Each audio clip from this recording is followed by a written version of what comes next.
Огледалата са мощен инструмент в интериорния дизайн. Ето как да ги използвате. Увеличаване на светлината.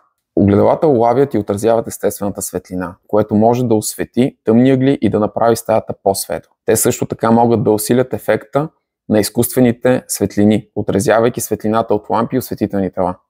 Оптимизиране на оформлението. Поставете огледала в близост до входни врати или коридори, за да създадете усещане за простор и светлина още от момента, в който влезете в стаята. Използвайте огледала в зони като коридори и холове, където те могат да служат както за декоративен елемент, така и за функционален, например за проверка на външния вид.